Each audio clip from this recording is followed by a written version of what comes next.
In the oldest pages of the Bible lies a mystery so strange that scholars still argue about it today. A race mentioned only a handful of times, yet feared across generations. The Bible calls them the Nephilim. But who were they, really? Stay with me, because what you're about to hear is one of the most debated mysteries in all of Scripture. The Nephilim appear in Genesis 6:1-4. The passage is only a few lines long, but it's loaded with implications. It describes a moment before the great flood when the sons of God took human women, and their children became the mighty men of old, men of renown. That's it. No height, no physical description, just a mysterious race appearing at the darkest moment in human history. And then suddenly, the flood comes. Who were these beings? Three major interpretations.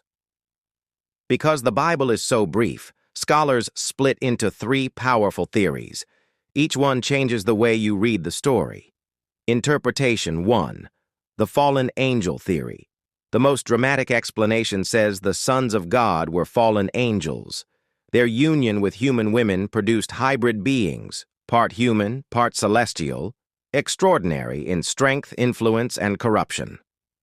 Books like 1 Enoch expand this idea, describing giant offspring who filled the earth with violence. Critics? They argue Genesis never says angels can reproduce. But the theory remains the most popular in ancient Jewish tradition. Interpretation 2. The Ancient Kings theory. Other scholars reject anything supernatural. They say sons of God refer to ancient kings, rulers who claimed divine status.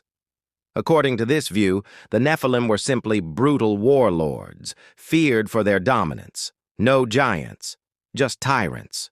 The problem? The text treats them like a category separate from normal humans, and no ancient king claimed to father a race like this. Interpretation 3. The lineage theory. A more conservative explanation argues the sons of God were descendants of Seth, considered the righteous bloodline, while the daughters belonged to Cain's corrupt lineage. Their offspring, the Nephilim, were violent rulers who symbolized humanity's moral collapse. But again, the text never mentions these lineages directly. A second appearance that breaks the rules. If the flood wiped out everyone except Noah's family, why did the Nephilim show up again in Numbers 13:33? The Israelite spies say, "We saw the Nephilim there, and we seemed like grasshoppers compared to them." This raises a major question. Did Nephilim somehow survive the flood? Or were the spies simply terrified and exaggerating? Scholars disagree, and the Bible does not explain the contradiction. Where is the evidence? Claims of giant skeletons appear online every year, but none have ever been authenticated by archaeology. What we do know, ancient people could be tall, but not supernatural. No confirmed giant bones exist. No verified remains match the biblical description, so the mystery remains unresolved. Why this story still haunts scholars today. The Nephilim appear at a turning point in biblical history, right before the world is wiped clean. Their presence hints at deep corruption, something so catastrophic that judgment becomes unavoidable. Yet the Bible gives no closure, no detailed explanation, just shadows in the text and silence. This is why scholars, archaeologists, and theologians still debate them today. So who were the Nephilim?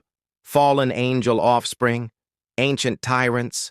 A symbolic warning about human wickedness? The Bible gives only a glimpse, and that glimpse has fueled thousands of years of speculation. If you want more mysterious topics like this, make sure you subscribe, because the next story dives even deeper into the hidden corners of Scripture. Until then, keep searching. Some mysteries aren't meant to be solved, only explored.